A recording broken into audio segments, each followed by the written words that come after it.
존경하는 국민 여러분, 독도는 우리 땅입니다. 우리 헌법 제3조는 대한민국의 영토는 한반도와 그 부속도서로 한다라고 되어 있습니다. 독도는 바로 그 부속도서 중 하나입니다. 역사에도 기록되어 있습니다. 1454년 세종실록 지리지에 등장합니다. 강원도 울진 현조에 울릉도와 우산도가 속해 있다고 되어 있습니다. 팔도 청도는 독도를 그린 가장 오래된 우리 지도입니다. 1531년에 나왔습니다. 프랑스 왕실 지리학자 당빌이 만든 조선왕국 전도라고 있습니다. 1737년에 제작되었습니다. 여기에도 독도가 조선 영토임을 명확하게 표시해 놓았습니다. 그럼에도 일본은 독도가 몹시 탐났나 봅니다.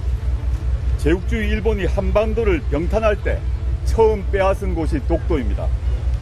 1945년 해방되면서 독도는 대한민국 영토로 수복되었습니다. 그런데 일본은 여전히 독도를 자기 땅이라고 주장합니다. 소위 다케시마가 일본 땅이라는 거짓을 제 나라 학생들에게 버젓이 가르칩니다. 일본은 제국주의 식민지배를 그리워하는 것입니까? 대한민국의 해방을 부인하고 식민지 영토권을 주장하는 것입니까? 일본이 독도 점유권을 주장하는 한 침략과 전쟁, 학살과 수탈, 독립투사 고문과 투옥, 강제의 징용과 위안부 동원, 이러한 일제의 잔혹한 전쟁 범죄가 정당했다고 주장하는 것과 같습니다.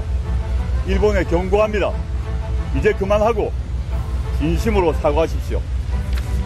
존경하는 국민 여러분, 더 기가 막힌 일이 일어나고 있습니다. 바로 윤석열 정부의 행태입니다. 과거 박정희, 이명박, 박근혜 정부도 친일 정권이라는 비판을 받았지만 이 정도로 노골적이진 않았습니다. 굴종도 이런 굴종이 없습니다. 친일 정권을 넘어 종일, 숭일 정권입니다.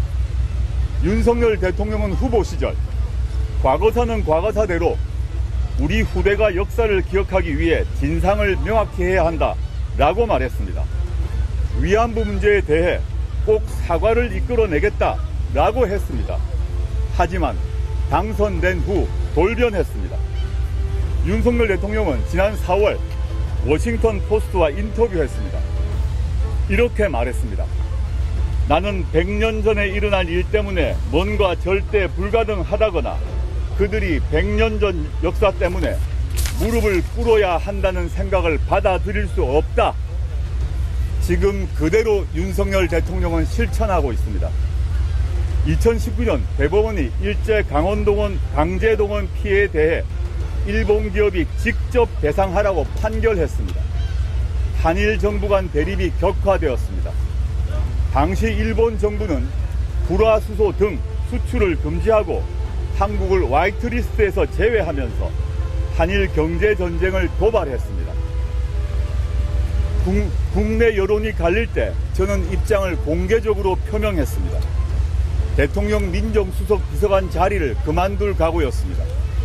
다행히 대법원 판결 수용이 관철되었습니다.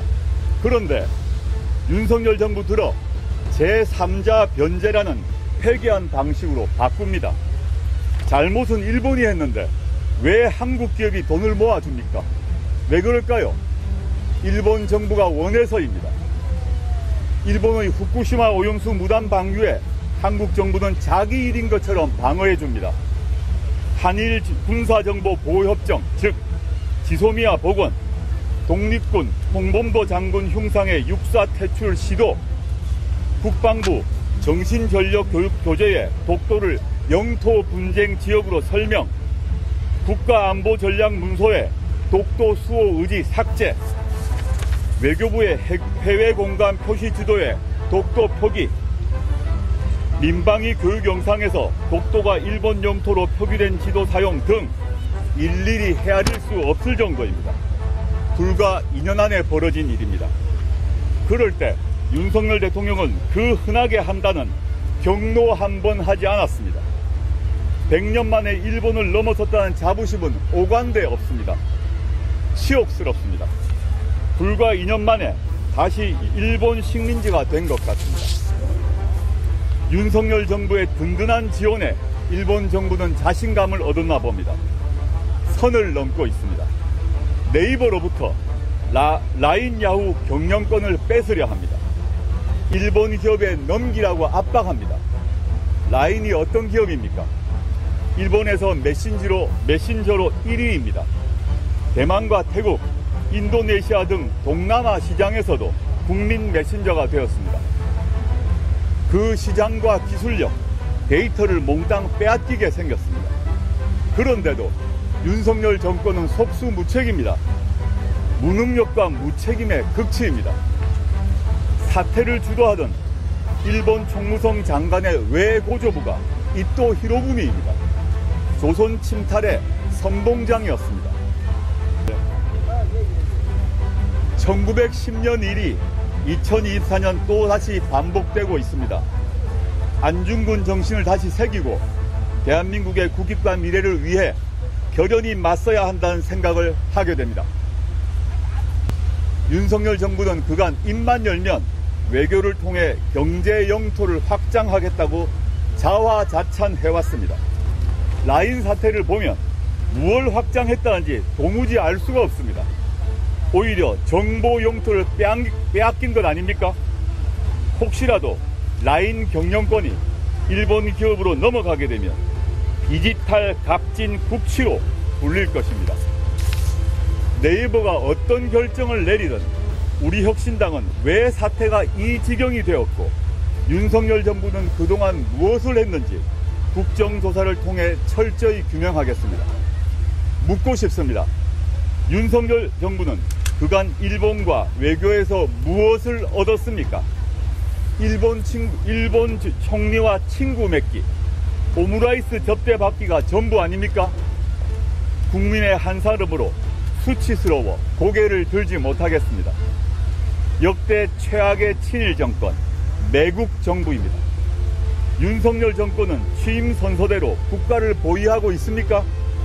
국익, 국토를 수호할 의지가 있습니까? 아니면 능력이 있습니까? 의지와 능력이 없다면 그만두어야 합니다. 윤석열 정권은 그리고 윤석열 대통령은 지금이라도 국익과 국토 수호 의지를 분명히 하시길 바랍니다.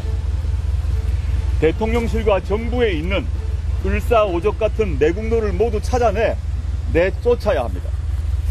어떤 대가를 치러도 일본과 친해야 한다, 이렇게 말하는 이들은 이완용 같은 친일 내국노들입니다. 독도를 자기 땅이라고 주장하는 일본에, 강제징용을 부인하는 일본에, 라인을 빼앗으려는 일본에 분명히 경고하십시오. 함께 오므라이스를 먹은 일본 총리에게 전화를 걸어 앞으로 또 그러면 상응하는 조치를 하겠다고 경로하십시오. 우리 국민의 자존감, 우리 영토와 주권을 지킬 의지와 능력이 없으면 스스로 결단하십시오. 지금 기조가 계속된다면 윤석열 정권은 매국 정권으로 역사에 기록될 것입니다. 감사합니다.